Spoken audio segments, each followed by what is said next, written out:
Eli Whitfield didn't put Cody down when the boy stopped moving his legs. Didn't stop when June fell for the second time and came up bleeding at the knee and didn't make a sound about it. He kept walking. 13 years old, 60 pounds of his 6-year-old brother on his back through Montana, heat that hadn't broken in 2 months. Behind him, his mother had gone quiet.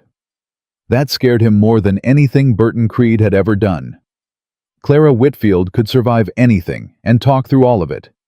When she went silent, she was using every last thing she had just to stay on her feet. He didn't know yet that the man watching them from the ridge was about to become the only wall standing between his family and the man hunting them. If this story already has your heart in your throat, subscribe to this channel right now and hit that notification bell so you never miss a single word. Drop a comment below and tell me what city you're watching from. I want to see just how far this story travels. Eli Whitfield knew the moment his mother wasn't going to make it to the fence on her own. He'd been watching her walk for the last hour, the way he watched weather, not looking directly, catching it at the edge of his vision, reading the small shifts that told you what was coming. The way her right hand had moved from her side to pressing flat against her ribs. The way each step had started to land just a half-second wrong, like her body was sending out the command, and her legs were arguing back. He didn't say anything. He kept walking with Cody's arms locked around his neck, and Cody's weight settled across his back the way he'd been carrying it since before sunrise. 6 years old and dead weight, now not unconscious, just depleted the way a young child goes when they've pushed past everything they had. "Mama!" That was June 3 steps behind him, her voice very small. "Mama, you're walking sideways." "I'm fine." Clara's voice came back even. It was the same voice she used when she wasn't. Eli stopped. He turned around and looked at his mother. She was standing 3 steps back, and she was upright, but only just. Her hand had found a fence post she'd grabbed without realizing it, and her face was the color of something that had been left out too long in the heat. "Give me your arm," he said. "Eli." "Mama, give me your arm." She looked at him. He could see the argument forming and then dissolving behind her eyes the way it always dissolved when she ran out of strength to hold it together. She reached out, and he took her hand and put it through his arm, and they walked the last 50 yards like that. Cody on his back, his mother on his arm. June 3 steps behind with her chin up and her eyes straight ahead. Because that was June, she cried easy, but she held harder than anyone. He didn't see the man on horseback until they were at the fence. The horse was a big gray standing still, the way well-trained animals do. The man in the saddle was broad-shouldered, lean, with a hat pulled low, and the kind of stillness that wasn't laziness, it was attention. He had one hand resting on his thigh. The other was loose at his side, close to the holster, but not reaching for it. He was looking at them the way a man looks at something he hasn't decided about yet. Eli didn't flinch. He was too tired to flinch. "That's your fence," Eli said. "It is," the man said. "We need to come through it." The man looked at Cody limp against Eli's back. He looked at Clara, pale and swaying at Eli's arm. He looked at June, who was staring back at him with the flat, direct gaze of a child who had learned to read adults fast and didn't much like what she usually found. "How long you been walking?" the man said. "Since before light." "Where from?" "South." "That woman sick?" "She's got a fever." Eli said it plain. "Started yesterday. She needs water, and she needs to sit down, and she needs a doctor if you've got one within 14 miles. The man swung down from the saddle in one motion. He was taller on the ground than he'd looked on the horse. He crossed to the fence, pulled the wire aside with a practiced hand, and held it open. "Come through," he said. Eli went first with Cody turned and helped Clara. She made it without taking the stranger's hand. She held Eli's arm and stepped through on her own, and Eli noticed the man didn't push it. June ducked through last, quick and quiet. The man let the fence fall back. "Samuel Cord," he said. "This is my land." "Eli Whitfield." He shifted Cody higher on his back. "This is my brother Cody and my sister June. That's my mama Clara." Samuel looked at him. Then he looked at Clara, who had pressed her palm flat to the fence post again and had her eyes closed. Then he did something Eli hadn't expected. He didn't reach for Clara. He reached for Cody. "Let me take him," Samuel said. Eli stepped back. "I've got him." "Son." Samuel's voice was quiet. No edge in it. "You've been carrying him since before light. I can see it in how you're standing. Let me take him the last 100 yards. Eli looked at him. He had learned to read men the way his mother had taught him, not by what they said, but by what they did when they thought nobody was watching. Samuel Cord had held that fence wire open with both hands, so none of them would catch their clothing on it. He'd spoken to Eli first, not to Clara. He'd reached for the boy, and not for anything else. Eli let him take Cody. Samuel carried the boy against his chest, with the ease of someone who'd done it before, and Eli walked beside him, and said nothing, and behind them, he could hear June speaking soft to Clara, and Clara answering. Still upright, still moving. The woman at the ranch house was named Agnes. Somewhere between 50 and 60 white hair pinned up tight forearms that had seen real work. She came through the door before they reached the porch steps, took one look at Clara's face and said, "Pete, get out here," loud over her shoulder. And then she was at Clara's side, with a steadiness that made Eli exhale something he hadn't known he'd been holding. "Come on, honey," Agnes said to Clara. "Come on inside. Let's get you off your feet." "My children." "Your children are right behind you. I can count all 3 of them. You come on." A young man appeared from around the side of the house. Pete, apparently early 20s, quick on his feet. Hat pushed back on his head like he'd been working and hadn't thought about it. Samuel spoke to him without raising his voice. "Ride to Morrow Creek. Get Dr. Finch. Tell him I need him out here today, not tomorrow." "Yes, sir." Pete was already moving toward the barn. "If Finch isn't in, don't come back without someone." "Yes, sir."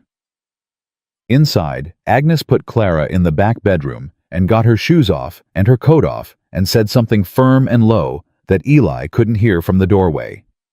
Cody was on a cot in the corner, awake now, and blinking, holding a biscuit that Agnes had pressed into his hand before anyone asked. June had sat herself down beside him, with her knees pulled to her chest, and was watching the doorway with that expression she had, taking inventory, deciding. Eli stood in the doorway and watched his mother settle back against a pillow that wasn't hers, and he thought, we made it this far. That's not the same as making it, but it's something. Agnes came out of the bedroom and nearly walked into him. She looked at him for a moment. Then she said, "You eat anything today?" "No, ma'am." She pointed at the kitchen table. "Sit." He sat. She put bread in front of him and cold meat and a cup of water, and he drank the water in 3 swallows, and she refilled it without being asked. He ate the bread and didn't taste it. He was listening through the wall for his mother's breathing.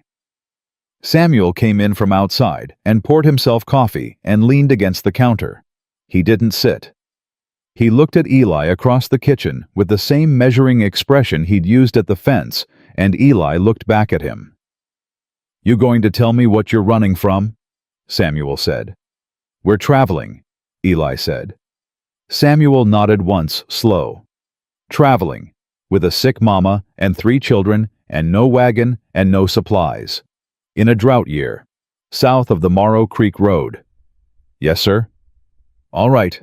He said it like he was filing it away for later. He was quiet a moment. Then, "Someone following you." Eli's hands were flat on the table. He kept them flat. "Why do you ask that?" "Because you came across the south fence," Samuel said. "Not the road. The south fence is a long walk from the road. That's the route you take when you don't want to be seen." Eli looked at the table. He was 13 years old and tired in a way that went down to the bone, and this man had laid out the truth in 2 sentences without pressure or judgment, and just left it there between them. "There might be riders," Eli said, "coming up from the south, maybe a day behind." Samuel set his coffee cup down. "How many?" 2, maybe 3. "Riding for who?" Eli said the name the way you set down something heavy you've been carrying too long. Burton Creed, out of Billings. Something moved through Samuel Cord's face. Not recognition exactly. Something closer to the expression a man gets when he hears a sound he wasn't expecting and is deciding what it means. "Tell me about him," Samuel said. "He married my mama 2 years ago." Eli kept his voice even. "Before that cattle broker, he knew everybody in Billings. Money manners, the kind of man who looks one way in public and is another way behind closed doors." He stopped. "Mama didn't know for a while, neither did I." "What did she find out?" Eli was quiet for a moment. "There's a ledger," he said. "Whose?" "His." He looked up at Samuel. "He kept it hidden. Mama found it 8 months ago when she was looking for the deed to my real daddy's land. She thought Creed had put it in the strongbox. The deed wasn't there. This ledger was." He paused. "She didn't tell me everything that was in it. She told me it was bad. That same night she said we were leaving and we needed to be quiet about it." "How long after that did you leave?" 6 weeks. Samuel let that sit. 6 weeks from Billings. You had a wagon. "Wheel broke yesterday. Left it on the creek road about 4 miles back." Eli's jaw tightened. "Mama had the fever since the morning before. She told me to take June and Cody and walk north. Said she'd wait in the wagon." He paused. "I didn't leave her." Samuel looked at him steadily. "I know you didn't." He picked up his hat from the table and turned it in his hands. "I'm going to ask you something," he said, "and I want you to think before you answer." "All right." "Does Creed know your mama saw that ledger?" The silence stretched out thin. "Yes," Eli said. "He figured it out the same night she found it. She wasn't careful enough going back, and he saw it in her face." He stopped. His hands pressed harder on the table. "He told her that ledger didn't exist, and neither did she if she ever made it anyone else's problem." The kitchen held that for a moment. Samuel put his hat on. He went to the door, opened it. "Agnes?" he called toward the back of the house. "I'm going to the south fence, back before dark." Agnes's voice came back flat and clear. "Don't be later than that." He turned to Eli one last time. "Don't go anywhere. Don't open that front door to anyone but me or Pete." "Where are you going?" Eli said. "To get your wagon." Eli stood up. "Mr. Cord, you don't have to—" "Sit down," Samuel said. "Eat the rest of that bread." He was through the door before Eli could say another word. Eli sat back down. He looked at the door for a moment. Then he said quietly to the empty kitchen, "All right then." June appeared in the doorway. She'd left Cody with Agnes. She crossed to the table and sat across from him and looked at him with those flat measuring eyes that didn't miss much. "Is he coming back?"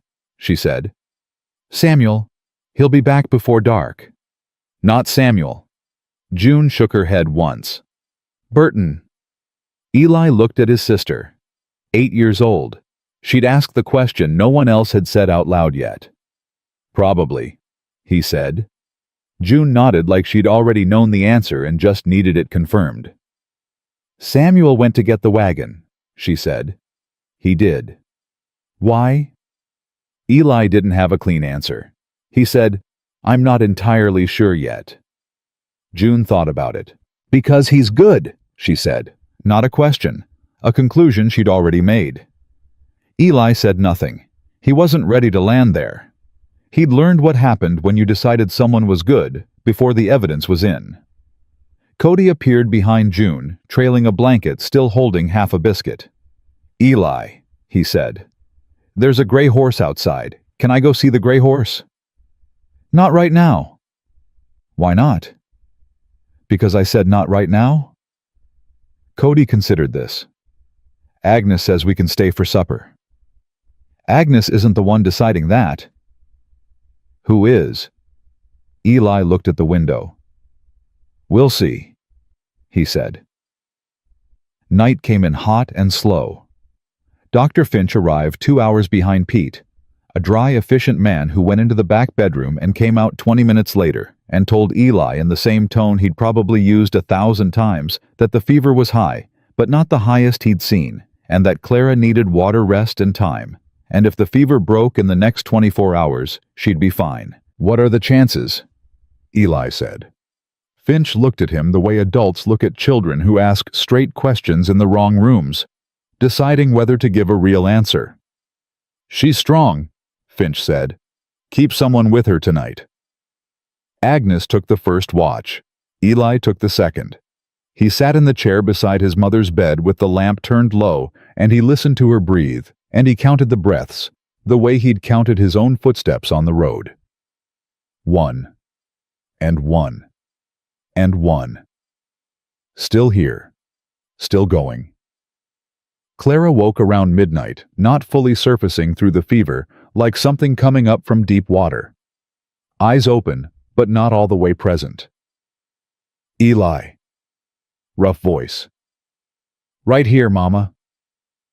The children. Asleep. Both of them. They're fine. She found his hand on the blanket. Too hot. "Whose house?" she said. "Man named Samuel Cord. Found us at the south fence. He bring us in." "He did." She was quiet. Her fingers stayed around his. What kind of man? Eli thought about the wire held open, the way Samuel had taken Cody without asking twice, the way he'd ridden south alone in the dark for a broken wagon that didn't belong to him. "Jury's still out," Eli said. A sound came from her, almost a laugh. "Good answer." Her eyes were already closing. "Don't trust fast, Eli." "I know, Mama." "Not anyone. Not even the good-looking ones." "Yes, ma'am." "Wake me if it gets worse." "It's not going to get worse." "Wake me if it does." Her grip loosened as sleep pulled her back down. He stayed until her breathing slowed and evened out. Then he went to the kitchen. Samuel was already there. He was at the table with the lamp and a piece of paper, and he looked up when Eli came in with no more surprise than if he'd been expecting him. He nodded at the chair across the table. Eli sat. Samuel pushed a cup of coffee toward him. Eli took it. "She wake up," Samuel said. "Briefly, she's back under." Samuel nodded. He looked at the paper in front of him. Eli could see it was a hand-drawn map, done from memory. The creek road, the ridge line, the wash, south of the property. "You drew that tonight?" Eli said. "Thinking through how he comes at us." Samuel turned the paper so Eli could see it. "Man with 2 or 3 riders from the south. He won't come on the main road. He knows that's where someone would be watching. Where does he stop first, and where does he come in from?" Eli leaned over the map. His finger found the dry creek bed without hesitation. "Here. Waters the horses, gets his bearings. Then he cuts east through the wash and comes up behind the ridge." He looked up. "He doesn't walk into things he can see." Samuel studied him. "You've thought about this before." "Every night since Billings," Eli said. "Every route he could take. Every place he might be waiting when we weren't looking." Samuel folded the map and put it in his shirt pocket. He was quiet a moment. "Tell me what he's capable of," he said. Eli told him. He told him about the sheriff in Billings who looked the other way when Creed needed it. About the land dispute 2 years back where the other party had simply stopped appearing in court. About the men who rode for Creed who weren't ranch hands by any honest measure. Samuel listened without interrupting. When Eli finished, the kitchen was very quiet. "He's patient," Eli said. "He doesn't get angry and do stupid things. He thinks, and then he moves, and by the time he moves, he's already figured out where the exits are." "Is he violent?" Samuel said. Eli thought about the night in Billings, the conversation through the bedroom wall, his mother's face in the morning. "When he decides he needs to be," he said. Samuel nodded slowly. He set his coffee down. "Your mother bring the ledger with her," he said, "when you left." Eli was quiet. He thought about his mother's coat, the way she'd worn it through the heat of the last 2 days without taking it off. The way her right hand kept going to the inside pocket every hour or so, just to check, just a reflex, the way you touch something you're terrified of losing. "I think so," he said. "You think or you know." Eli got up from the table. "Wait here," he said. He went to the back bedroom, moved carefully in the dark. Clara was breathing slow. Her coat hung on the hook behind the door where Agnes had put it. Eli reached into the inside pocket. His fingers found it. Small, leather-bound, worn at the corners. He brought it back to the kitchen and set it on the table in front of Samuel Cord. Samuel looked at it. He looked at Eli. He opened it. The lamplight fell across the pages. Samuel read in silence. He turned 3 pages.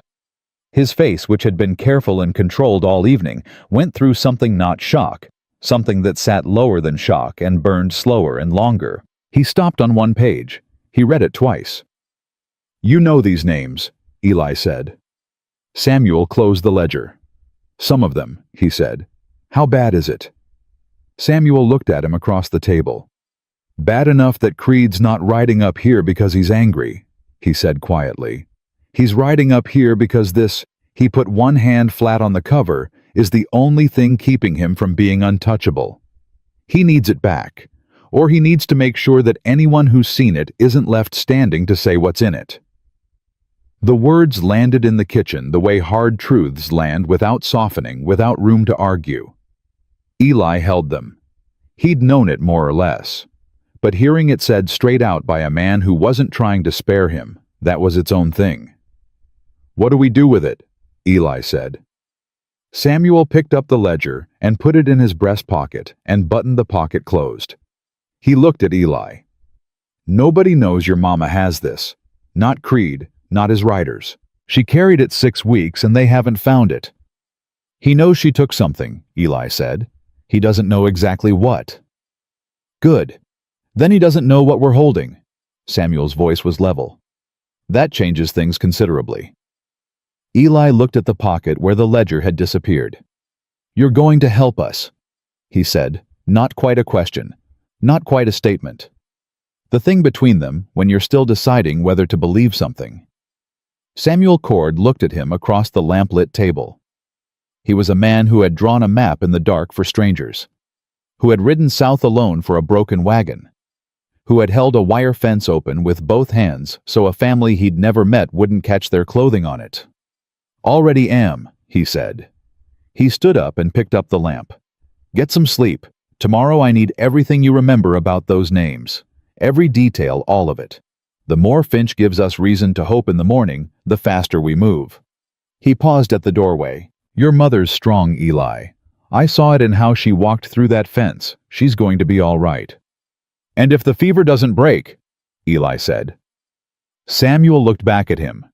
"It will," he said. And there was no performance in it, just the plain, flat certainty of a man stating what he'd already decided was true.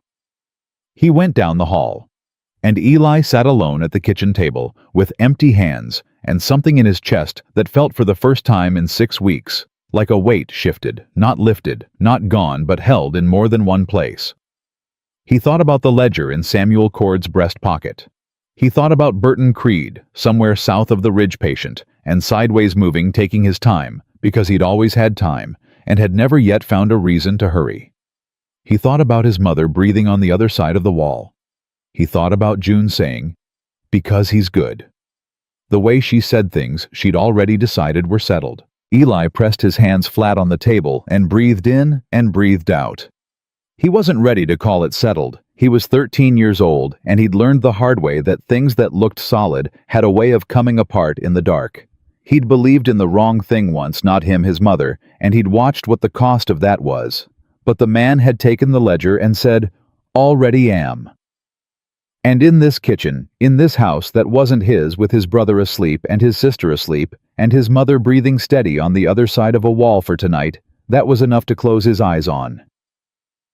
He blew out the lamp and lay down on the cot Agnes had set up in the corner of the front room. And in the dark, He told himself the same thing he'd been telling himself since Billings. One more day.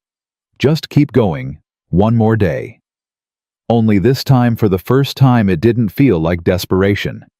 It felt like the beginning of something. Eli woke to the sound of Agnes moving in the kitchen and the particular quality of early light that meant it was just past 5 and the heat had already started. He lay still for a moment listening. Cody was breathing beside him.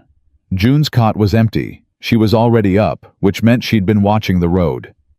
He found her on the porch, sitting on the top step with her arms around her knees, looking south. "Anything," he said. "Nothing yet," she said. But Pete checked the south fence at first light. He looked like he found something. Eli looked at her. "You saw his face when he came back." "I see everybody's face," June said. He couldn't argue with that. Agnes had coffee on and biscuits in the pan when he came back inside. She handed him a cup without looking at him, which was already starting to feel like her way of saying she'd accepted his presence. He took it and stood at the window and watched the yard. Samuel came in from the barn 10 minutes later, Pete behind him. Samuel's face was doing that thing it did, controlled on the surface, working underneath. He looked at Eli across the kitchen. Then he looked at Pete and said, "Go check on the Gray's left foreleg. She was favoring it yesterday." Pete went back out. Samuel poured coffee and sat down across from Eli and put both hands flat on the table. "He's closer than a day," Samuel said. Eli's hands went still around his cup. "How close?" Pete found fresh tracks at the South Creek crossing. 2 horses moving fast, staying off the main line. Samuel looked at the table. "That was sometime last night." "He ran them through the night," Eli said. "Which means he's not being careful anymore. He's moving to get here before something changes." Samuel looked up. "Before your mama can get in front of anyone who matters." Eli set his cup down. "He knows about the ledger. He knows she took something. He may not know exactly what, but he knows enough to ride through the night for it." "Who does he know in Morrow Creek?" Eli said. Samuel was quiet a moment. "Sheriff Hale owes him a favor from a land deal 2 years back. Judge Perkins is a fair man, but Creed has crossed his path more than once." He paused. "Frank Alderman, the lawyer, doesn't owe Creed anything. I know that for certain." "Can we get to Alderman before Creed does?" "I sent Pete last night," Samuel said, "before he checked the fence." Eli looked at him. He hadn't heard Pete ride out, hadn't heard him come back. "You did that before you knew the tracks were there," Eli said. "I knew when you told me about the ledger," Samuel said simply. "That's not a marital dispute. That's evidence. And evidence needs to be in front of someone with authority before the man who wants it buried gets close enough to make that harder." Agnes came in from the back hallway and said, "She's awake, and she's asking for Eli." He was out of the chair before Agnes finished the sentence. Clara was sitting up. Not all the way propped on her elbows, but upright enough. Her color was still wrong, too pale in some places, too flushed in others, but her eyes were clear, and they found him the moment he came through the door. "Come here," she said. He came and sat on the edge of the bed. She put her hand against his face the way she'd done since he was small, and he let her, because some things didn't change just because you were 13. "The fever's down some," she said. "I can feel it." Agnes said the same thing. "Where are June and Cody?" "June's on the porch. Cody's still asleep. He ate 3 biscuits last night and asked Agnes if she was a real cook or just practicing." Clara's mouth pulled at one corner. "What did Agnes say?" "She gave him a 4th biscuit." Clara closed her eyes for a moment, opened them. "Tell me what Samuel Cord said this morning." He told her. All of it. The tracks at the creek crossing. Pete riding to Alderman Creed, moving through the night. He told her straight the way she'd always wanted things told, no softening, no reordering to make it easier to hear. When he finished, she was quiet for a long moment. "The ledger," she said. "Samuel has it." Her eyes came up fast. "Eli? Mama?" He held her gaze. He read it. He knows what's in it. And he knows some of the names. He paused. He's been up since before Pete got back from the fence. He's not going to use it against us. You don't know that. I know he rode south alone last night to get our wagon, when he didn't have to, Eli said. I know he drew a map of his own land at midnight to figure out where Creed would come from. I know he sent for a lawyer before he knew how close the tracks were. He held her gaze steadily. That's not a man who's working against us, Mama. Clara looked at him. She had that expression, the one where she was weighing something, turning it looking for the place it gave way. How old are you? She said. 13. You sound about 40. I had good training, he said. Something moved through her face. Not quite a smile. Something that lived in the same place smiles lived, just quieter. I want to talk to him, she said. You need to rest. I need to know the man who's holding evidence that could get my family killed Eli. Bring him in. He brought Samuel in. Samuel came to the doorway and stopped there, hat in hand, not pushing into the room. That was the right instinct, and Eli saw Clara register it the way her shoulders came down a fraction. Mrs. Whitfield, Samuel said, how are you feeling? Like I walked 4 miles in July with a fever. She looked at him directly. You have something that belongs to me. I do. He didn't apologize for it. I read it. I know you did. Then you know I understand what you're carrying. He stayed in the doorway. And you know that ledger is the reason Creed rode through the night. He needs it back, or he needs to put you somewhere you can't use it. What do you intend to do with it? Samuel was quiet a moment. Frank Alderman is the best attorney in this county. Pete rode to him last night. If Alderman gets that ledger in front of the right territorial official, what's in it becomes a matter of record, not something Creed can take back by finding you first. Clara held his gaze. And what do you get out of this, Mr. Cord? Samuel looked at her steadily. 3 children came through my fence yesterday morning. One of them had been carrying his brother since before sunrise, because there was nobody else to do it. His voice didn't change and register. It stayed the same, flat and honest. I'm not the kind of man who looks away from that. The room was quiet. That's not an answer, Clara said. Yes, it is, Samuel said. It's just not the kind you're used to. He put his hat back on. Rest. Alderman should be here by mid-morning. I'd like you to be sitting up when he arrives. He looked at Eli once, something brief and direct, and then he went back down the hallway. Clara looked at Eli.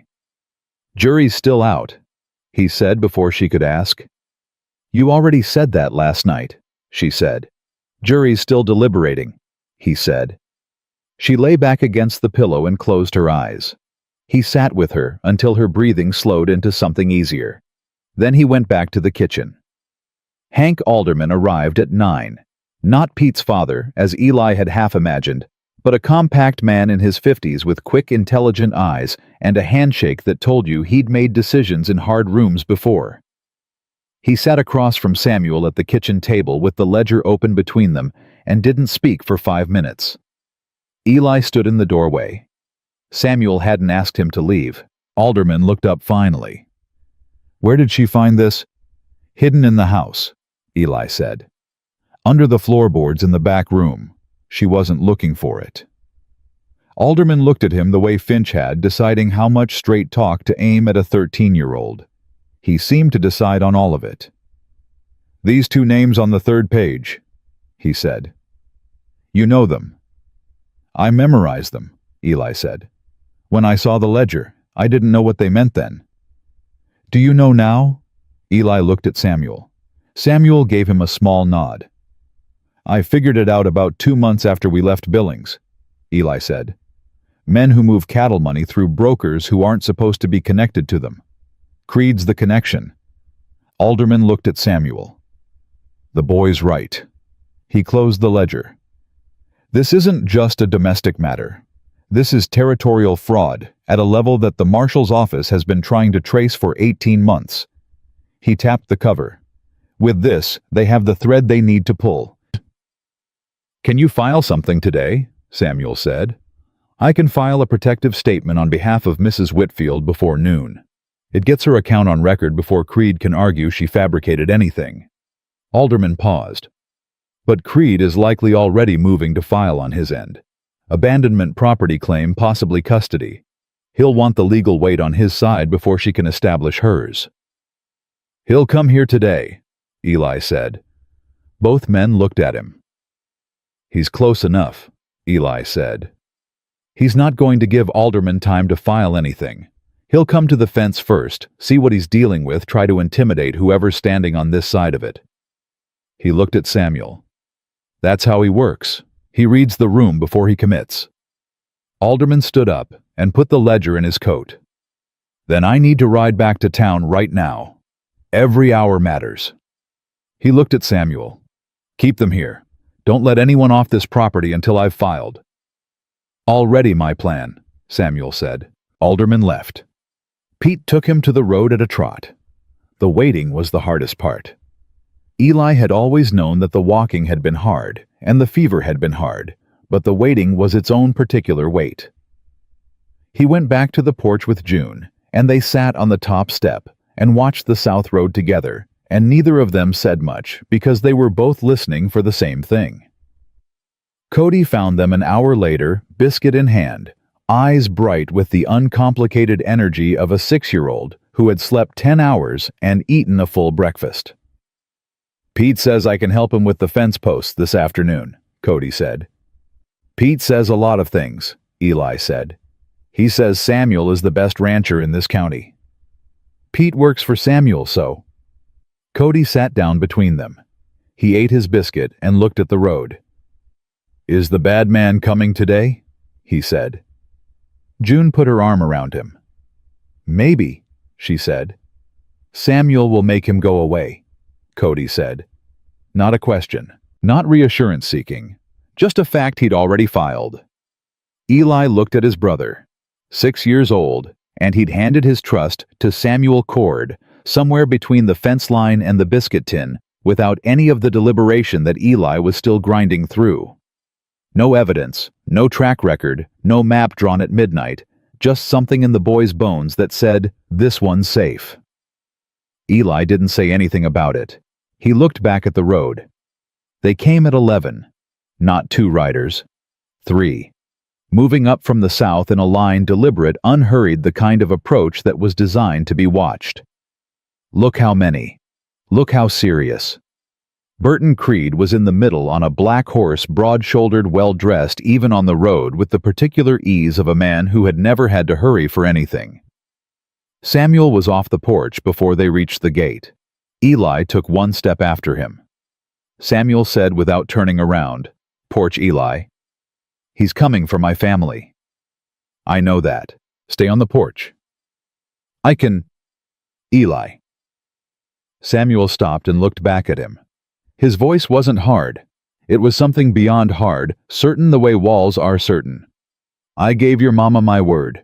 Don't make that harder than it needs to be." Eli stood at the top of the porch steps. He didn't go in. He didn't go forward. He stood, and he watched, and he put his hands flat at his sides. Samuel walked out to the middle of the yard and stood. That was all. Just stood with his hat on, and his hands loose, and his whole bearing the way a man's bearing is when he's already made every decision that needs making. Creed pulled up 20 feet out. His 2 riders flanked him and stopped. "Cord," Creed said. His voice was the same as Eli remembered from the house in Billings, smooth, reasonable on top with something underneath that was neither. "I'm looking for a woman and 3 children. She goes by Clara Whitfield now, but she's legally Clara Creed. I have a right to know if she's on this property." "You have a right to a lot of things on your own land," Samuel said. "This isn't your land." "I'm not looking for trouble." "Then you rode a long way for nothing," Samuel said. "Because trouble's what you'll find here if you keep going."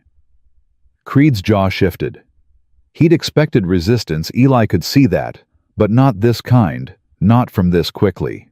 He'd expected a man who'd hear the word legal and step back. She has property of mine, Creed said. I want it returned. File a claim with Frank Alderman, Samuel said. He's in Morrow Creek. You know the way. Something moved through Creed's face. Quick, and then gone. He'd heard Alderman's name, and it had landed somewhere it wasn't supposed to. One of his riders shifted in the saddle and exchanged a look with the other. Eli caught it from the porch. Alderman's name meant something to them, too. She's a sick woman, Creed said, and his voice shifted into something that sounded almost concerned. Almost. She doesn't know what she's doing. I'm her husband, and those are my children by law, and I have a responsibility to— They're not your children, Samuel said. The quiet after that was complete. What did you say to me? Creed's voice had dropped.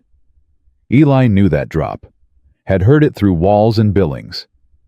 It was the voice that came just before. You heard me, Samuel said. Children aren't property, Mr. Creed, and you are on private land, and I am asking you once clearly to get off it.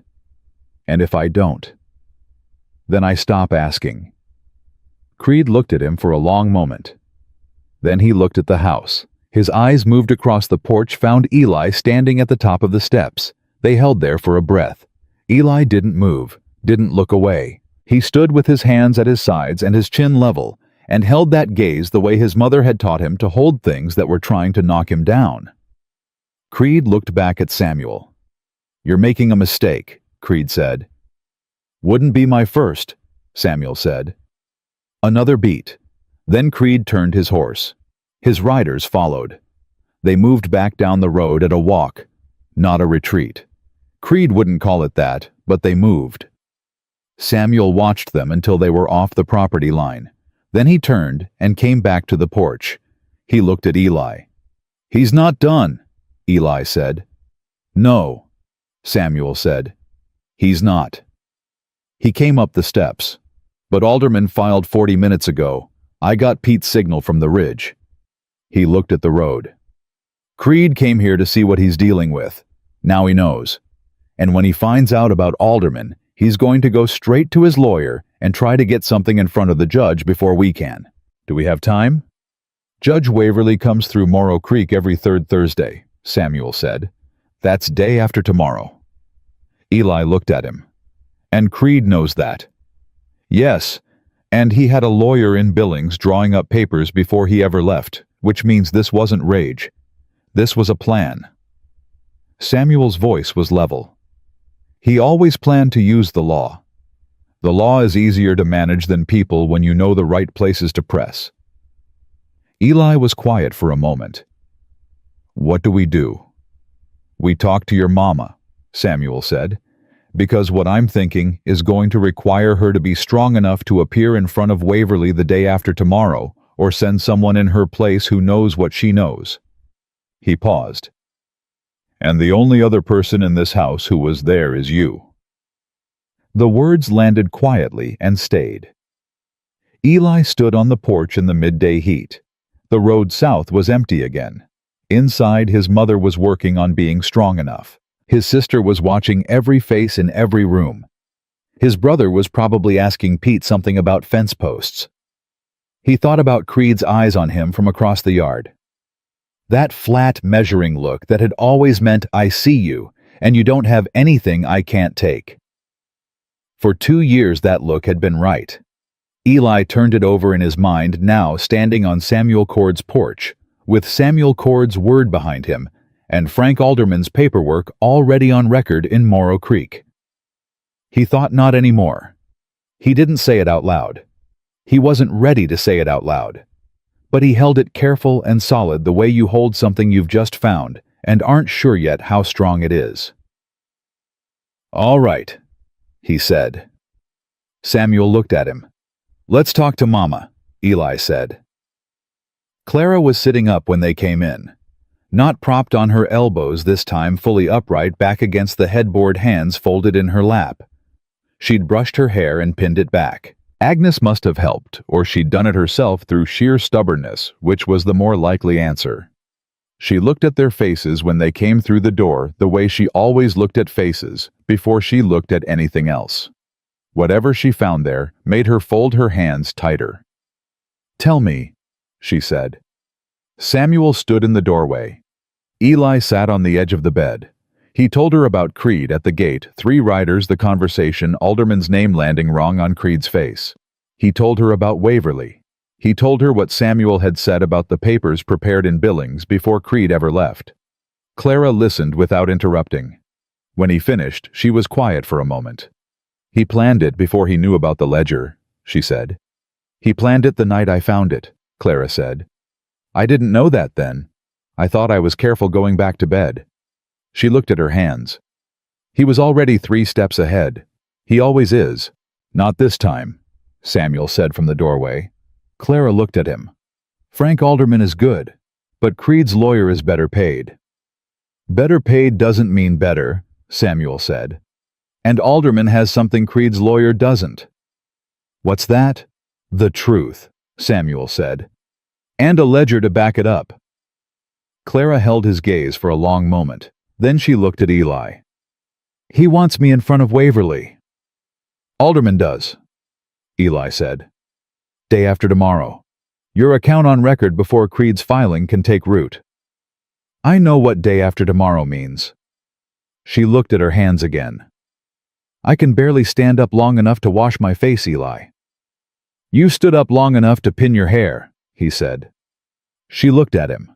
Something moved across her face, not quite a smile, not quite exasperation, the thing that lived exactly between them when he said something she couldn't argue with. "What if I can't make it to Morrow Creek?" she said. The question sat in the room. Eli felt Samuel shift slightly in the doorway. "Then someone who was in that house goes instead," Samuel said. "Someone who saw the ledger, someone who heard what was said through the wall." Clara's eyes moved to Eli slowly. "No," she said. "Mama, he is 13 years old, Samuel." "I know how old he is." "He is not getting on a stand in front of a judge because I was too sick to—" "Clara." Samuel's voice was quiet. Not soft. Quiet which was different, the kind of quiet that carries weight. He came the rest of the way into the room and stood at the foot of the bed. "Judge Waverly has 4 grandchildren. I've known him 11 years. He is not the kind of man who dismisses what a child says because it's inconvenient." He paused. "And I'm not suggesting Eli go instead of you. I'm saying if you can't make it, the case doesn't fall apart. It adjusts." Clara looked at him for a long time. "You've thought all of this through," she said. "Since last night," Samuel said. "Yes." "Why?" He looked at her with the same steady expression he'd had since the fence line. "Because Creed is going to walk into that courthouse in 2 days with papers drawn by a Billings attorney and a story that sounds reasonable to anyone who doesn't know what's underneath it. And the only thing that stops that from working is someone who does know standing up and saying so." He paused. "I'd rather that be you. But if it can't be you, then we use what we have." Clara pressed her lips together. She looked at Eli. Something was working behind her eyes. Not decision-making. Eli knew that look, and this wasn't it. This was a woman confronting the distance between what she wanted to be able to do and what her body was giving her. "Let me try," she said finally. "Try what?" "To stand up, to walk to the kitchen and back." She pushed the blanket aside. "If I can do that today, I can do Morrow Creek tomorrow." Samuel stepped forward and offered his hand. Clara looked at it for a half-second. That particular half-second Eli had been watching for 2 days, the one where she decided whether to let anyone close enough to help. Then she took it. She stood. It cost her. Eli could see it in the set of her jaw, the careful way she found her balance, the breath she took before she moved. But she moved. Samuel kept his hand under her arm, steady, not pulling or guiding, just there, the way a wall is there when you need to lean. She made it to the kitchen and back. She sat down on the edge of the bed and breathed for a moment with her eyes closed. "Tomorrow," she said. Tomorrow. Samuel agreed. He left her to rest. Eli stayed until she was settled, then followed Samuel to the porch. Pete was in the yard doing something with a rope and pretending he hadn't been watching the house. June was on the steps with a piece of bread and her eyes on the road. "Pete," Samuel said. "Sir." "Ride into town this afternoon. I want to know if Creed filed anything at the sheriff's office after he left here." "You think he went straight to Hale," Pete said. "I think he went straight to whoever was most useful." Samuel looked south. "If it's Hale, I want to know what he filed and when. If it's the telegraph office, I want to know who he wired." Pete mounted up without ceremony and was gone down the road at a trot. June looked up at Samuel. "He's going to try to get there first," she said, "before Mama can say anything." "Yes," Samuel said. "He is. Can he do that? Get there first and make the judge believe him before she gets to say anything?" "He can try," Samuel said. "Waverly's a fair man. He hears both sides. But if Creed gets his papers in first, then Alderman counters them," Samuel said. He looked at June with the same directness he used on everyone, which Eli had come to recognize as a form of respect. "June, your mama is going to walk into that courtroom day after tomorrow, and she's going to tell what she knows, and Frank Alderman is going to make sure the right people hear it. That's the plan." June held his gaze. "And if something goes wrong with the plan?" "Then we make a new one," Samuel said. "That's all. You keep working the problem until there aren't any moves left, and we're a long way from that yet." June considered this. Then she nodded once the way she did when she'd decided to accept something and looked back at the road. Eli watched Samuel go back inside and thought about the way he talked to June, not down to her, not around her, straight at her. Like she was a person who deserved the actual answer. His real father had talked to him that way. It was not as common as it should have been. He was still thinking about it when Agnes called them for midday dinner. They ate together at the kitchen table, all five of them, and Clara in the doorway for the last part of it, sitting in the chair Agnes had dragged to the hallway entrance so she could be present without having to hold herself upright the whole time. Cody talked about the gray horse and rope work, and approximately 7 things that had happened to him in the last 4 hours, with the vivid detail of a child for whom every hour was its own complete world. June ate quietly and refilled people's cups when they got low without being asked. Agnes moved around all of them like weather present, purposeful, requiring nothing. Eli watched Samuel through the meal. He ate simply and quickly, the way men ate when food was fuel and not an event. He answered Cody's questions about the ranch with the same patience he applied to everything, not performing it, just actually having it. When Cody knocked his cup sideways, Samuel caught it before it went off the table, without looking up from what he was saying to Pete. He didn't look at Clara more than conversation required. But he was aware of her the way Eli was aware of the road, constantly, peripherally, without making a production of it. Eli filed that away. Pete came back from town at 3 in the afternoon, and his face when he rode in told Eli everything before he said a word. Samuel was at the fence with Eli, showing him how to check the wire tension on the south line, teaching, not performing, with the assumption that the knowledge was worth having when Pete pulled up. He looked at Samuel. "Creed filed with Hale," Pete said. "Abandonment and property claim. Hale accepted it." He paused. "And Creed sent a wire. I couldn't get the full content, but it went to a lawyer in the territorial capital." Samuel was quiet for a moment. "He's going over Waverly's head." "Trying to," Pete said. "If he gets a territorial order before Waverly's hearing," "He won't," Samuel said. "The territorial circuit doesn't move that fast, and he knows it. He's doing it to create noise. Make it look like the weight is on his side before the hearing." He looked at Pete. "Did you talk to Alderman?" "Alderman's already filed the protective statement, and he's got the ledger in his office under lock." Pete shifted in the saddle. "He said to tell you he needs Mrs. Whitfield there in person, if at all possible. Waverly will hear a statement without her, but Creed's lawyer will argue it's inadmissible without cross-examination. Alderman says her being there changes the whole shape of it. Samuel nodded. He looked at Eli. She'll be there, Eli said. Pete went to the barn. Samuel went back to the fence wire. He checked the tension on the next post and moved to the one after that, and Eli walked beside him in the dry grass, and neither of them said anything for a while. Pete said Hale accepted the filing, Eli said. He did. You said Hale owes Creed. He does.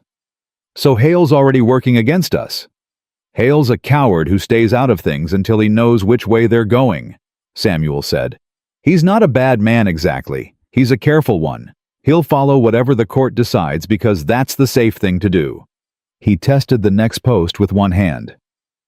Which means the court deciding the right way is more important than worrying about Hale. Eli thought about that. Can I ask you something? Go ahead. The names in the ledger, the two on the third page. He watched Samuel's face. You recognized them.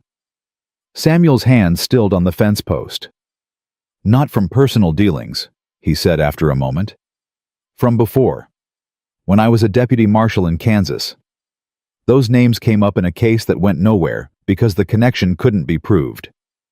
He looked at the wire. The man whose case it was, he was a good marshal. He retired bitter because he knew something was there and couldn't touch it. And now it's in a ledger in Frank Alderman's office, Eli said. Yes. Eli looked at the fence line stretching south.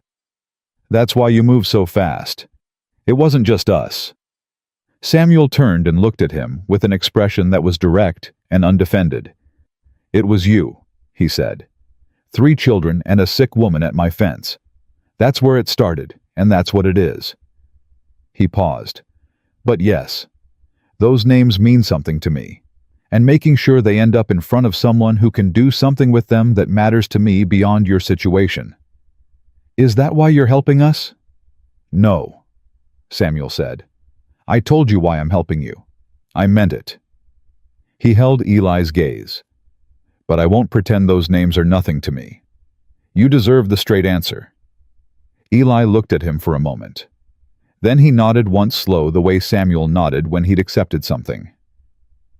All right, he said. They went back to checking the fence. That evening after supper, Samuel found Eli on the porch. He came out with 2 cups and handed one over and stood beside him without requiring conversation. The light was going orange and long across the dry grass, and somewhere past the barn a night bird had started up. I need you to be ready for something, Samuel said. Eli waited. Alderman wants you there tomorrow, not just your mama. Samuel looked at the fence line. He thinks your testimony about the ledger, what you saw, what you heard that night, adds weight that Clara's account alone might not have. 2 independent witnesses instead of 1. Eli was quiet. Creed's lawyer will try to dismiss your account because of your age, Samuel said. Alderman knows that. Waverly knows that. It won't work with Waverly, but it will be attempted, and you need to be ready for it. I've been ready for it since I was 11, Eli said. Samuel looked at him sideways. Roy Creed has been telling me that nothing I say matters since the week he married my mother, Eli said. I've had a long time to get comfortable with the fact that some men are going to say that. He turned the cup in his hands. Doesn't make it true. Samuel was quiet for a moment. No, he said. It doesn't. The night bird called again. Eli looked at the dark line of the road south. He's out there somewhere, Eli said. Creed, he's not at an inn being patient. He's planning. I know. What happens if he comes back tonight before the hearing? Then I deal with it, Samuel said. Same as this morning. 3 men last time. Could be more this time. Could be. Samuel's voice didn't change. Pete's taking the watch tonight. I'll take it after midnight. Nobody comes onto this property without us knowing. Eli looked at him. You haven't slept properly since we got here. I've slept enough. That's not what I said. Samuel almost smiled. It was the closest Eli had seen him get to one. "You're going to make someone a very difficult conversation partner someday," he said. "I learned it somewhere," Eli said. Samuel looked at him. Then he set his cup on the rail and went inside. Eli stayed on the porch. He could hear through the window Agnes finishing up in the kitchen, Cody's voice asking something about tomorrow, June's quieter answer. And from the back of the house, low and steady, his mother's voice talking to someone. He listened and picked out Samuel's voice answering. He didn't try to hear the words. It wasn't his conversation. He looked at the dark road and turned over what was coming. The courtroom. Waverly. Creed's lawyer, with his practiced, reasonable voice dissecting everything Eli had seen and heard and remembered, looking for the loose thread that would unravel it. He pressed his hands flat against his knees and breathed. He knew what he'd seen. He knew what he'd heard. It was in him, as clear as anything he'd ever known. The ledger under the floorboard, the names on the third page. Creed's voice through the wall, saying that ledger doesn't exist, and neither do you if you make it someone else's problem. 6 weeks of walking and fear, and his brother's weight on his back, hadn't blurred any of it. If anything, each mile had pressed it in deeper. He heard the back door open and close quietly. Footsteps across the porch boards behind him. Then his mother's hand on his shoulder, lighter than usual, less certain, but there. He reached up and covered her hand with his. "You should be in bed," he said. She said. "I woke up and I needed air." She came and stood beside him, and he moved to give her the rail to hold if she needed it, and she held it. They looked at the same dark road. "Samuel told me what Alderman wants," she said. "He told me too." "Eli, I don't want you to, Mama."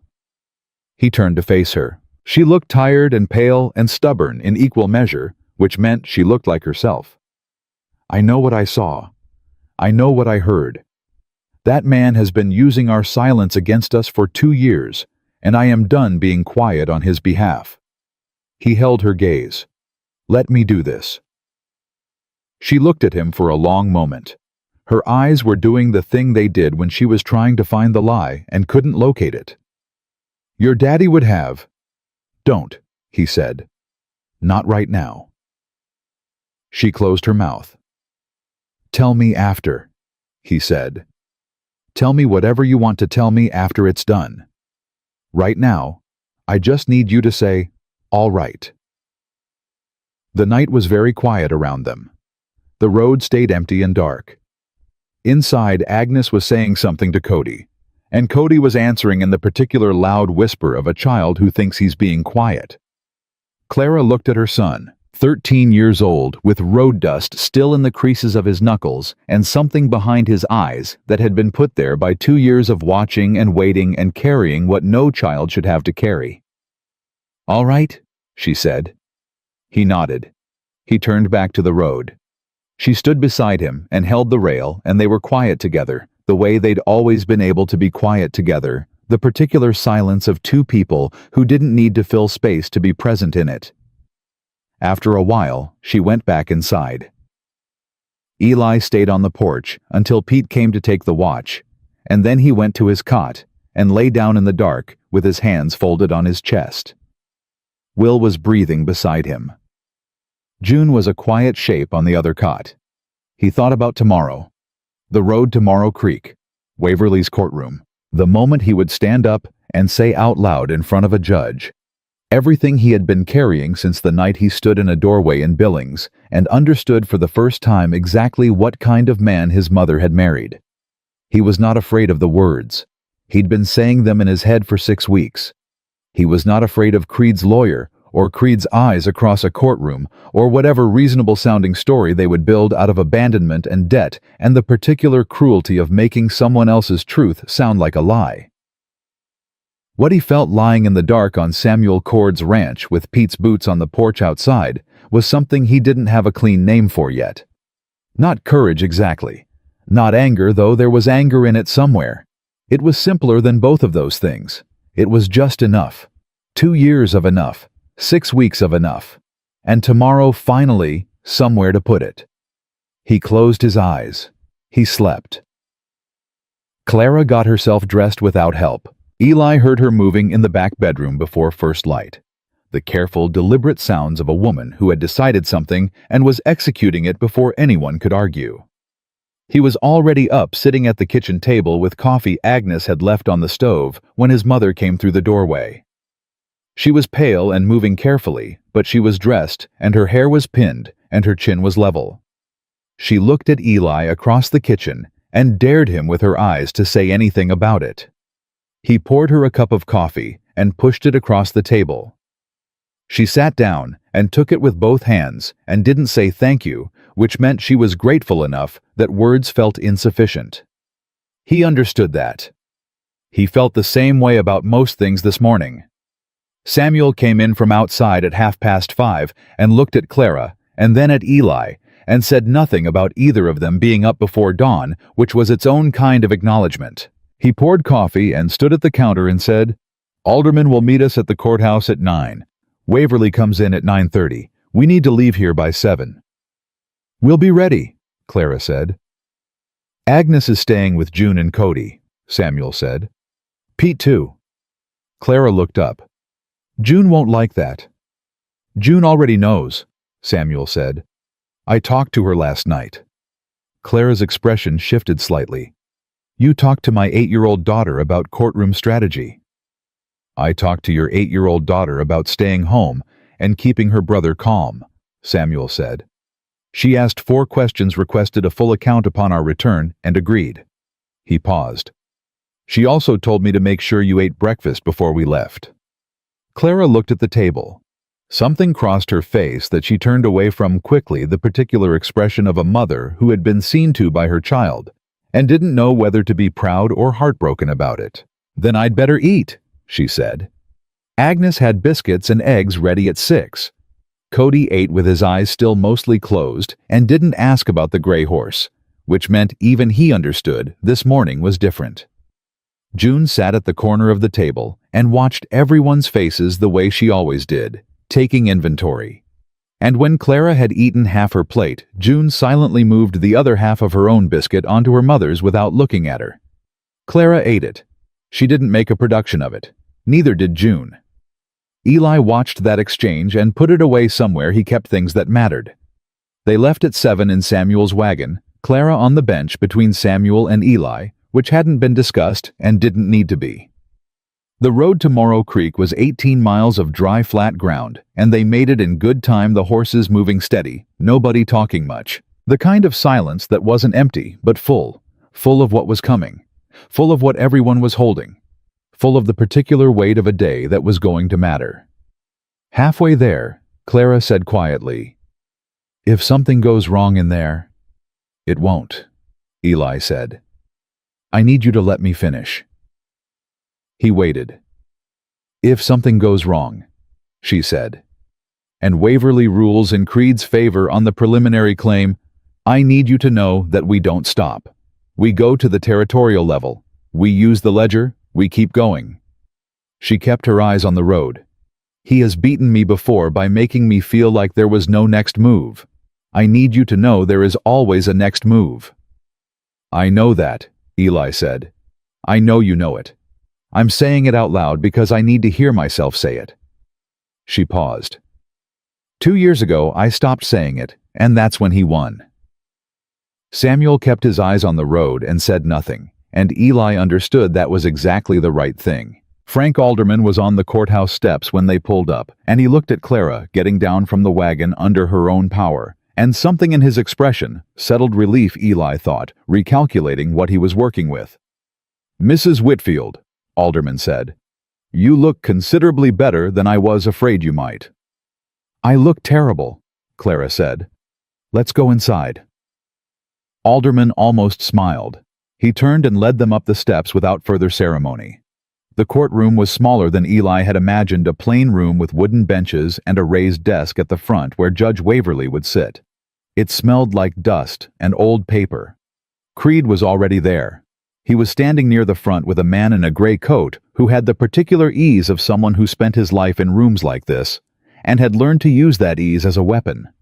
Creed's lawyer, well-dressed, composed with eyes that moved across the room and cataloged everything in it quickly and without expression.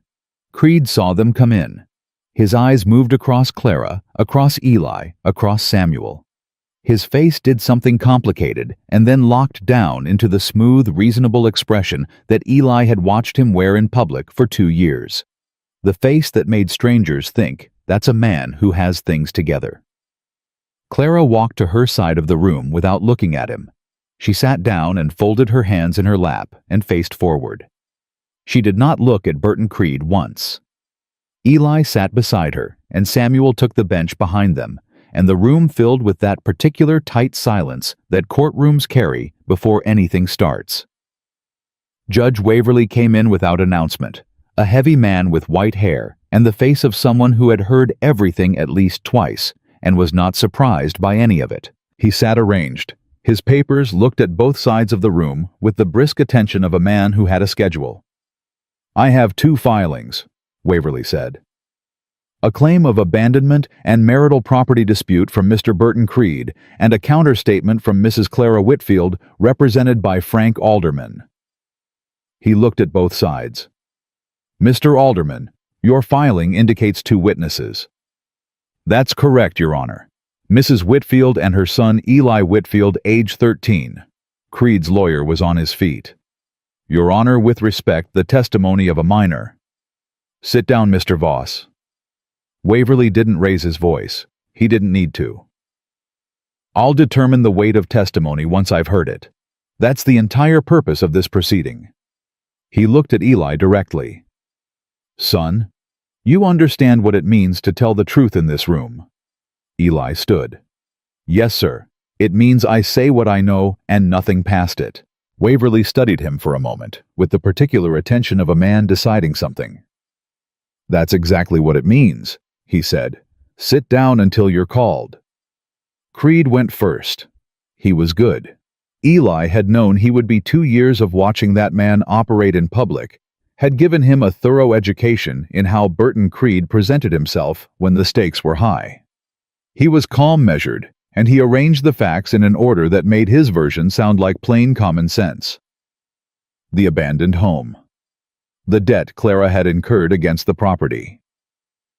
The 3 children removed without his knowledge or consent. The expense and hardship of the search.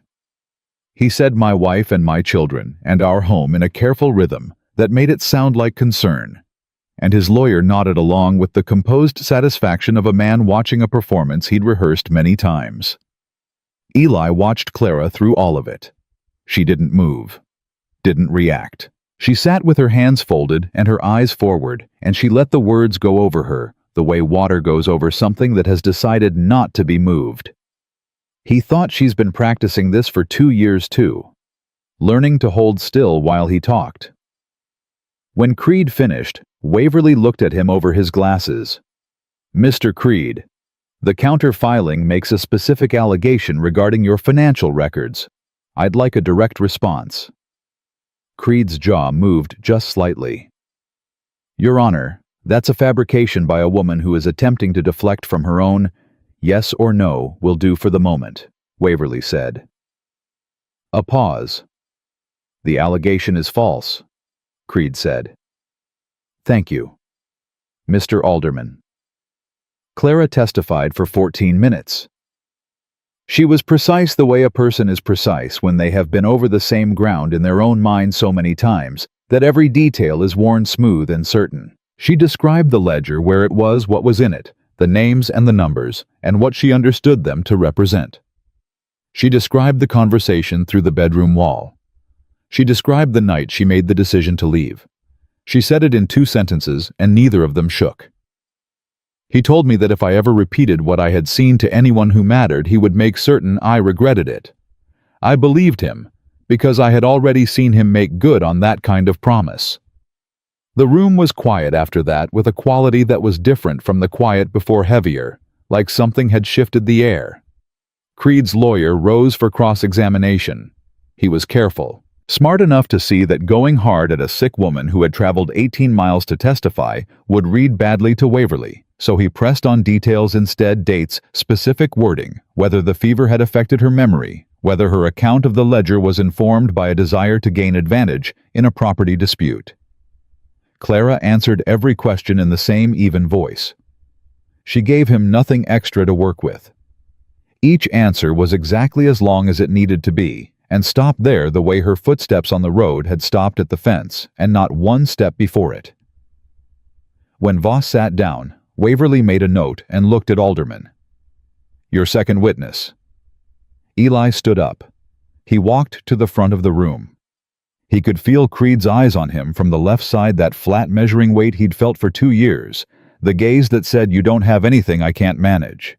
He didn't look at Creed. He faced Waverly and stood where Alderman indicated and kept his hands still at his sides. "State your name," Waverly said. "Eli James Whitfield." "How old are you, Eli?" 13, sir. 14 in October." Waverly looked at him with the full attention of a man who had decided to take something seriously. "Tell me what you know. Your own words from the beginning." Eli told him. He told him about the ledger, not just that it existed, but where it was hidden, the specific board in the back bedroom closet, the third from the left, the way it gave slightly underweight, the corner of the cover he'd seen when he was 10 years old and had put back without understanding. He told him he'd seen it again the night his mother found it through the doorway she hadn't fully closed, and that he'd seen her face when she was reading it, and known from her face alone that what was in it was serious. He told him about the conversation through the wall. The exact words, not paraphrased, not softened, the exact words. The ones he'd held in his memory for 8 months, like something he didn't dare let go of because he knew it would matter someday. Creed's voice saying that ledger doesn't exist, and neither do you if you make it someone else's problem. Then he said the names. He said them the way he'd been saying them in his head for 6 weeks, clearly, without hesitation, without looking away from Waverly's face. The reaction from Creed's side of the room was immediate. Voss was on his feet. Creed had gone completely still in a way that was more alarming than any movement, the stillness of a man who has just had something taken that he thought was his. "Your Honor," Voss began. "Sit down, Mr. Voss," Waverly said. He hadn't looked away from Eli. His face had changed, not dramatically, not visibly to anyone who wasn't watching for it, but something behind his eyes had shifted in the way things shift when information connects to other information that has been waiting. "Say those names again, son," Waverly said. Eli said them again, clearly, slowly. Waverly wrote both names on his paper. He looked at what he'd written for a moment. Then he looked at Voss with an expression that had traveled a considerable distance from where it had been 20 minutes ago. "Mr. Voss," he said, "I'm going to ask you a question, and I'd encourage you to think before you answer it. Are you aware of any connection between your client and the individuals this boy just named?" Voss's pause was a fraction too long. "No, Your Honor," he said. Waverly looked at him for a moment longer than was comfortable. Then he looked at Eli. "Thank you, son. You can sit down."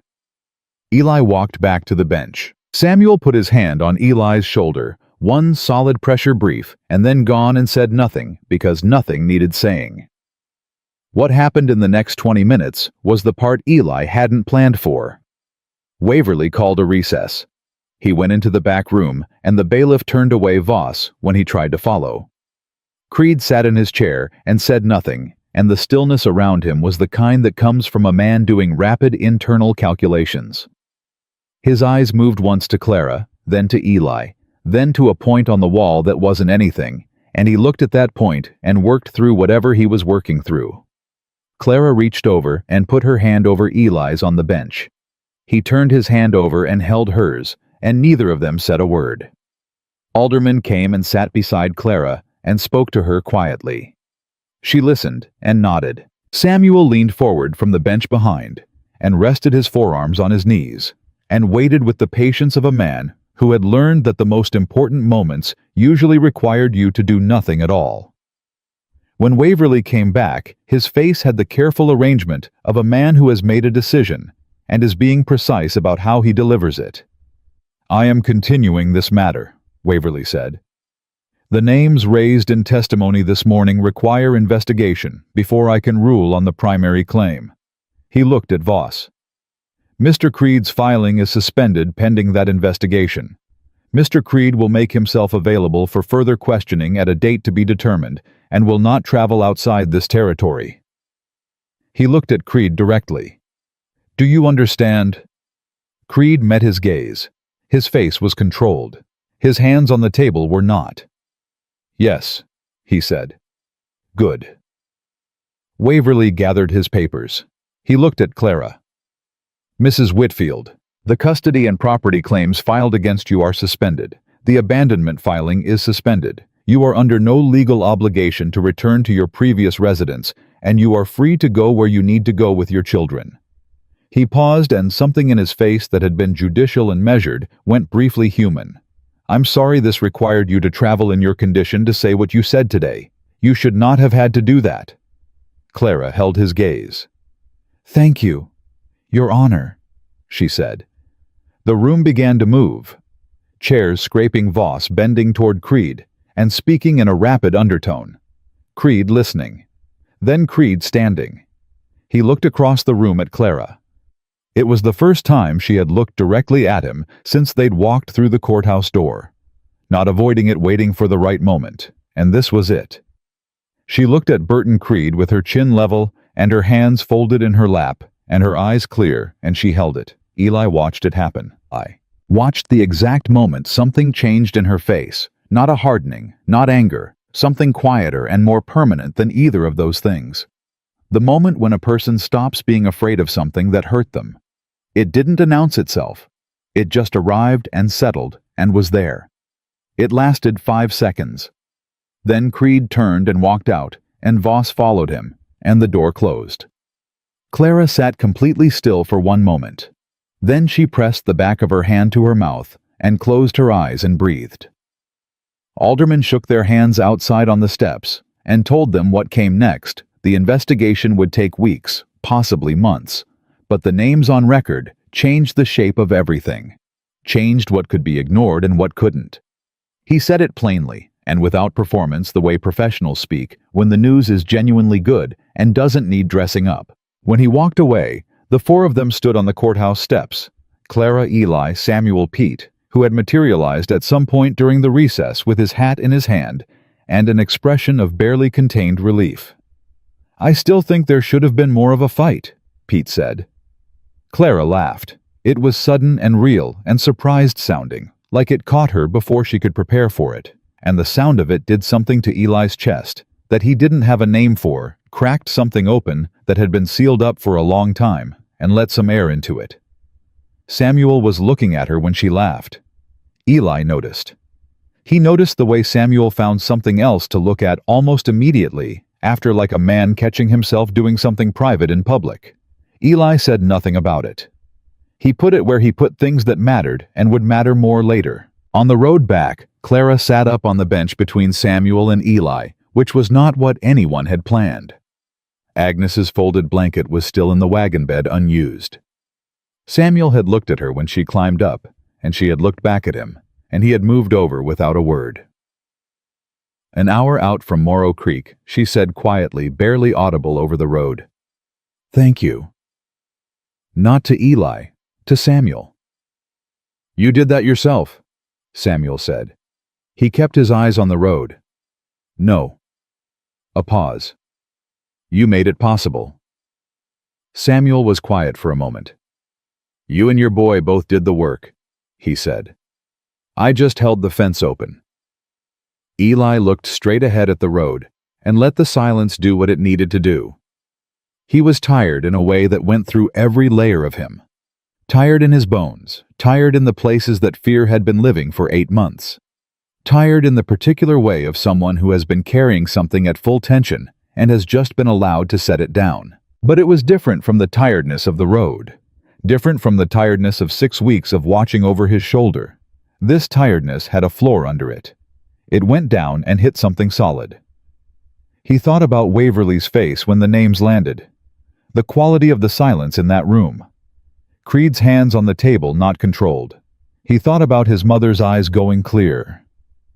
He thought about June on the porch steps this morning, watching their faces when they left, calculating whether she was going to be all right with what she found there. He thought about what she would find on their faces when they came back through the gate. He thought about Cody, who had probably spent the entire day following Pete around the property, asking questions about rope and horses, and why the sky was whatever color it was at any given moment, completely unbothered. The road ran long and dry ahead of them, and the afternoon light was going gold across the flat land. And Samuel held the reins steady, and Clara's shoulder was warm against Eli's arm, and the wagon moved on, and no one said anything that needed saying, because sometimes the silence after a thing is the realest part of it. They were a mile from the ranch when Clara said very quietly, "He's going to fight the investigation." "Yes," Samuel said. "It could take months." "It will take months." She was quiet for a moment. "We can't impose on you for months." "You're not imposing," Samuel said. He said it the way he said everything, flat and certain without decoration. "You're here. That's different from imposing." Clara looked at him. Eli felt it from where he was sitting, the quality of attention she turned on Samuel when she was deciding whether to trust something she'd just been told. "You mean that?" she said. "I don't say things I don't mean," Samuel said. "Takes too much energy to keep track of." Something shifted in her expression. Not quite a smile. Something that lived near smiles and was building toward one. "You're a stubborn man," she said. "I've been told," Samuel said. Eli said nothing. He looked at the road ahead of them, at the gate coming up at the shape of the ranch that was not his, and had started to feel like something he didn't have a word for yet. Something in the direction of solid, in the direction of known, in the direction of a place that didn't require him to watch his back, every moment he was standing in it. The gate came up. Pete jumped down and got it open. They came through. June was on the porch steps, exactly where Eli had known she would be, arms crossed, jaw set. She looked at their faces one by one. Whatever she found there made her shoulders come down from around her ears.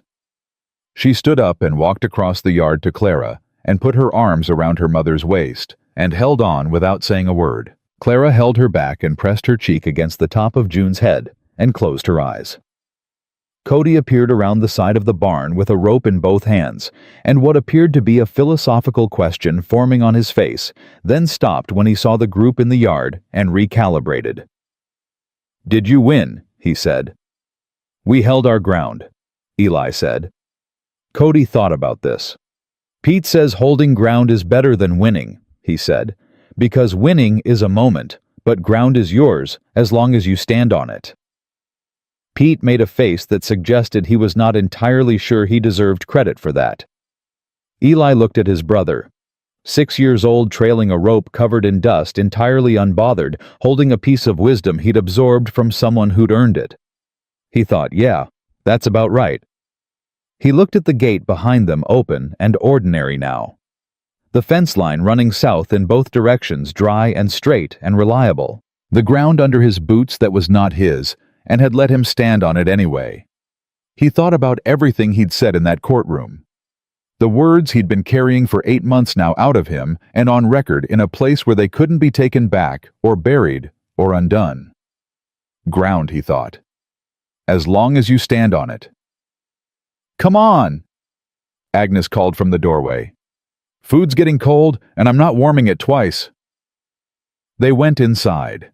The night after the hearing was the first night Eli slept without listening for hoofbeats. He didn't realize it until he woke up, and the light was already coming through the window at a late angle, and the house was full of morning sounds. Agnes in the kitchen, Cody's voice, the particular creak of the back door that meant Pete was coming in from the early check.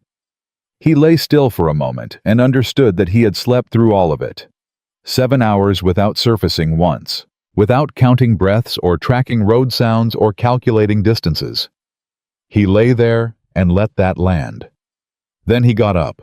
Clara was at the kitchen table with Agnes's coffee and Alderman's follow-up letter, which had arrived with a rider before 7. She was reading it with the focused stillness she brought to things that required her full attention, and she didn't look up when Eli came in, which meant she was either concentrating or she had something to tell him that she was working up to. He poured coffee and sat across from her and waited. She put the letter down. Alderman filed the ledger as material evidence with the Territorial Marshal's office yesterday evening, she said. The Marshal's office confirmed receipt this morning. That was fast, Eli said. Waverly moved fast, Clara said.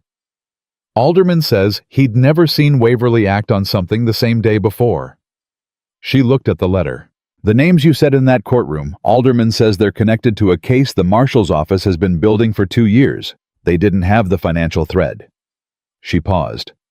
The ledger is the thread. Eli wrapped both hands around his cup. So it's bigger than Creed. It was always bigger than Creed, Clara said. Creed was just the piece of it that we were close enough to see. She looked at him. Alderman says the Marshal wants to speak with both of us, in person, within the week. Here. He's willing to come to us. She set the letter flat on the table. Given the circumstances. Eli thought about that. A territorial marshal riding out to Samuel Cord's ranch to take testimony from a woman who'd been running for 6 weeks with 3 children and a broken wagon. 6 weeks ago, that would have felt like something from a different world entirely, the world where the law was something that could be on your side. What does Samuel say? Eli said. I haven't told him yet. She held his gaze. I wanted to tell you first. He understood what she was doing, making sure he knew he was still part of the decision-making. That the last 6 weeks hadn't been a temporary emergency arrangement, after which things would revert to her deciding everything alone. He was 13, not 30, and she was his mother, and always would be. But she was telling him with that look that the thing they'd built together on the road, that particular partnership made of necessity and trust, wasn't being put away now that the immediate danger had passed. Tell him at breakfast, Eli said. Tell him the same time you tell him everything else. Something in her face settled. All right, she said. Samuel took the news the way he took most news he listened, he thought, and then he said something practical. The Marshal coming here is better than you riding to him. You're still recovering and the children need stable ground right now. He looked at Clara over his coffee cup. I'll send Pete to Alderman today with confirmation. You don't have to, Clara started. I know I don't have to, Samuel said. Same tone he'd used at the fence at the courtroom steps at every point along the way when she'd started a sentence with you don't have to. Even and certain, and closing the door on the argument before it got through it. Pete rides today. Clara looked at him for a moment. Then she said, You are a remarkably difficult man to owe a debt to. Good, Samuel said. Then stop trying to owe me one. Cody looked up from his biscuit. Are we staying? He said. The table went quiet. It was the same question he'd asked before the morning after the hearing, with the same blunt economy of a child who had identified the central question and couldn't understand why the adults kept talking around it. He looked at Clara with the open, patient expression of someone who genuinely did not understand why this required more than 30 seconds of consideration. Clara looked at Samuel. Samuel looked at the table in front of him with the careful expression of a man who had an answer and was letting her have the space to arrive at it herself. We don't have a house, Clara said. Samuel has a house, Cody said. We don't have an income. You could do the accounts, June said very quietly from her end of the table. Everyone looked at her. She looked back at them with the undisturbed steadiness of someone stating an obvious fact. You found 3 errors in the ranch ledger in 20 minutes. Samuel said so. She looked at Samuel.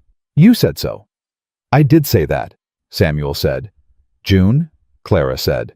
I'm just saying the numbers make sense, June said, which was almost exactly what Cody had said, except delivered with entirely different energy.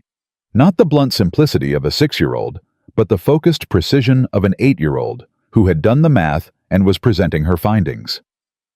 Eli kept his face still and looked at his coffee. It's not about numbers, Clara said.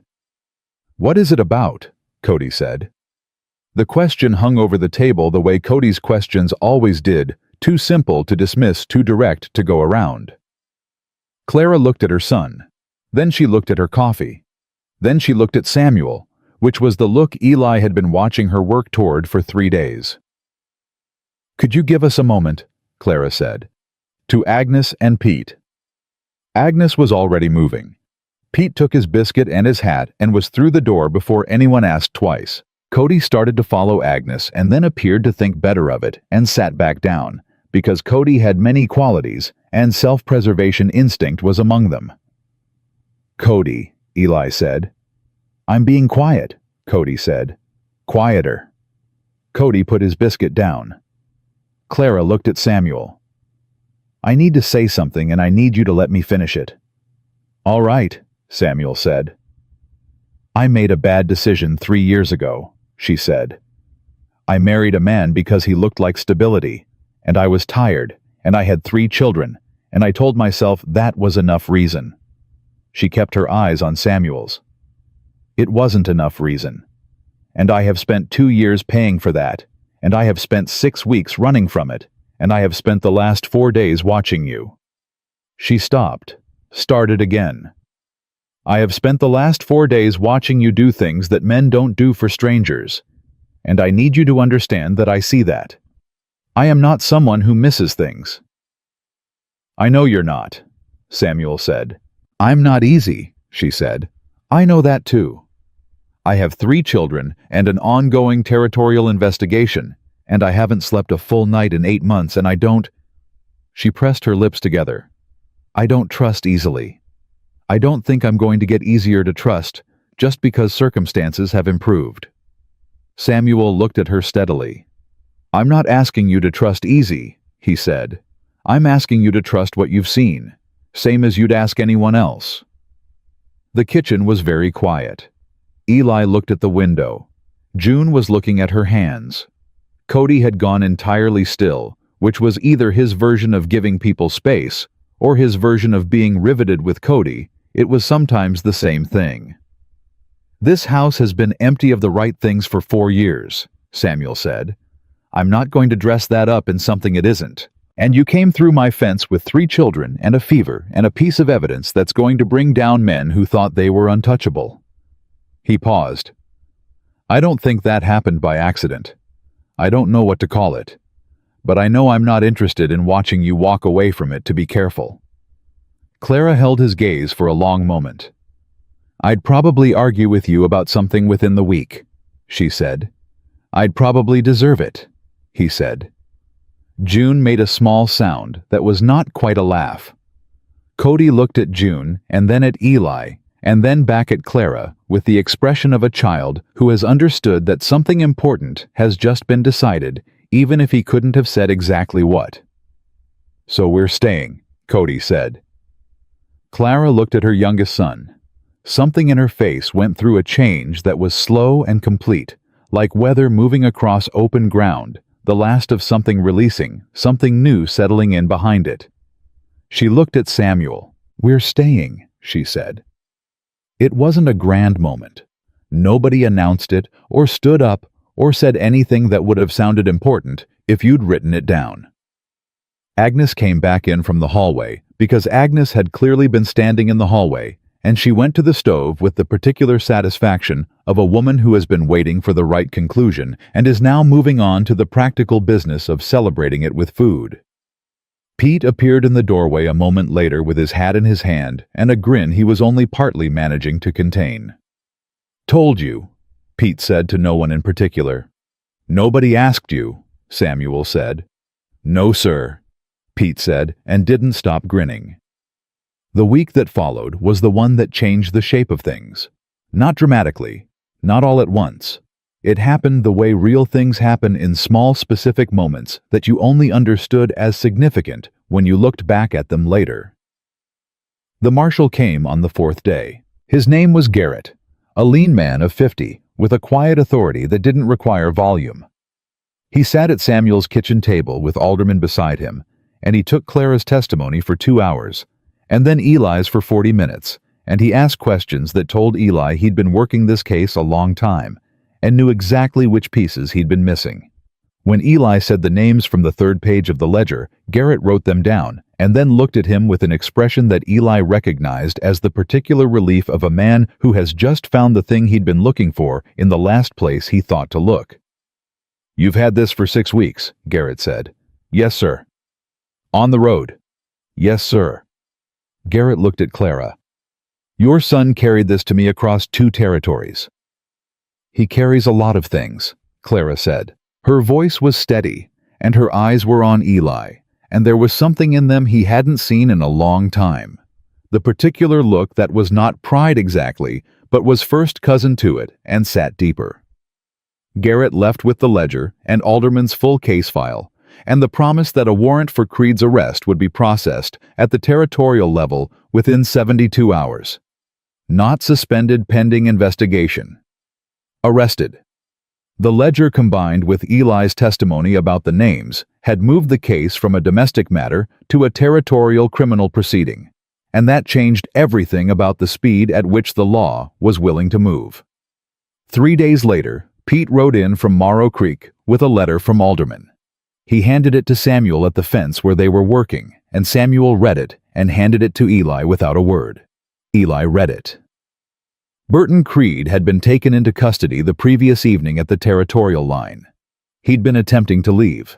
The warrant had arrived 4 hours before he reached the crossing. Eli read that sentence twice. Then he folded the letter and put it in his pocket and went back to the fence work without saying anything, because there weren't words for it yet. The thing that happens in your chest when a fear you've been carrying so long, it started to feel like furniture is suddenly permanently gone.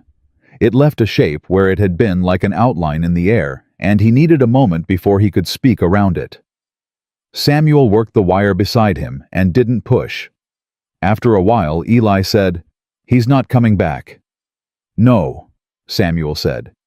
"Even if the trial takes months. He's in custody. He can't travel. He can't file anything that carries weight. And when the trial happens, what you put on record in Waverly's courtroom isn't going anywhere." Samuel checked the tension on the post. "It's done, Eli." Eli pressed his hands against the fence post and looked south, the same direction he'd been watching for 2 months. The same direction everything bad had come from.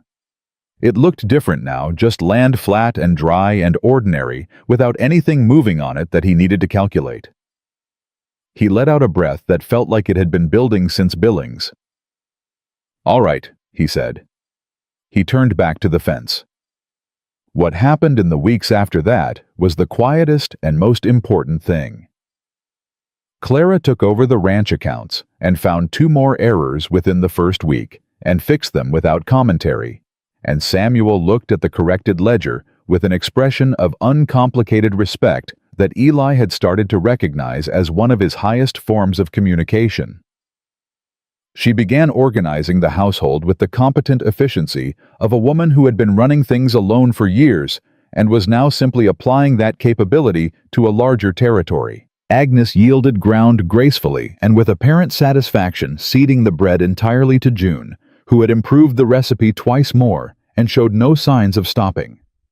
Cody learned to rope a fence post. Then he learned to rope a barrel.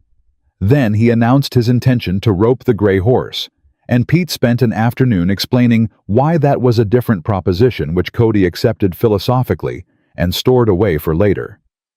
Eli worked the south pasture with Samuel in the mornings, checking water levels, reading the drought damage in the soil, learning to see the land the way a rancher sees it, not as scenery, but as a living system with its own logic and its own requirements. Samuel taught the way he did everything directly with the assumption that the person learning was worth teaching. No performance, no patience demonstrated for its own sake, just the actual efficient transfer of knowledge from one person to another. One afternoon a week after Creed's arrest, Eli was checking the water trough at the far south fence, and he stopped walking and stood still and looked at the land around him. Dry and wide and flat. Real in the way things are real when they're not trying to be anything other than what they are. The fence line running straight and reliable in both directions. The trough holding water. the ground solid under his boots. He had crossed this ground carrying his brother. He stood on it now with nothing in his hands and no weight on his back and the particular clean tiredness of someone who has worked a full day doing something that mattered. He checked the trough. It was holding fine. He turned and walked back toward the house. Samuel was on the porch when he got back 2 cups on the rail, which had become the end-of-day thing, without either of them arranging it.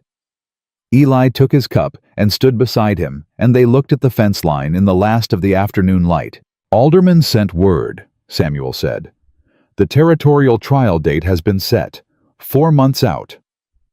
"We'll be here," Eli said. "Yes." Samuel looked at the fence. "I told him that." Eli turned his cup in his hands. "Lyle asked if we were staying," he said, remembering what Alderman had written in the letter. "For the record." "He did," Samuel said. "What did you tell him?" Samuel looked at him. "I told him I had strong reason to believe the Whitfield family would be in this county for the foreseeable future," he said, "and that he could consider that confirmed." Eli held his gaze for a moment. Then he nodded once. The way Samuel nodded when something had been decided, and the deciding was the end of it. He looked back at the land. Behind them, through the open window, he could hear his mother's voice and Samuel's name in it not distress something easier than that the particular tone of a woman speaking to someone she had decided to trust with the full register of her voice. Agnes's answer came back from somewhere in the kitchen. June said something sharp and funny that Eli couldn't quite make out, and Clara laughed the real kind, the kind that had surprised her outside the courthouse, the kind that had been sealed up for too long and was now finding its way back into regular use. Cody's voice rose above all of it, wanting to know what was funny. Pete's laugh came from somewhere near the barn. Eli stood on the porch in the evening quiet and let all of it land. The sound of his family inside a house that had stopped being a stranger's house. The fence line that had let them through. The ground that had held them when they had nothing else to stand on. He thought about what his mother used to say when the nights got heavy and he was young enough to need it. "Tell me something good, Eli. Anything. Just find one thing." He had more than one thing now. He had a full house and food on the table, and his mother's laugh coming through an open window, and a man beside him on the porch who had held a fence wire open with both hands so his family wouldn't catch on it. He had ground. He had the particular irreversible fact of having come through something that had tried to bury them and finding on the other side of it that they were still standing. He looked south one last time, that long flat stretch of land that had been the direction of danger and running and fear for the better part of a year. He looked at it and let it be what it was now. Just land. His land now as much as anyone's, as long as he stood on it. He turned away from the road and went inside, and the door closed behind him, and the evening came in soft and gold over Samuel Cord's ranch, and every soul on that property was exactly where they were supposed to be. Some things once earned do not have to be earned again. This was one of them. And they were never not one of them going anywhere. Them going anywhere. Them going anywhere. Them going anywhere. Them going anywhere. Them going anywhere. Them going anywhere. Them going anywhere.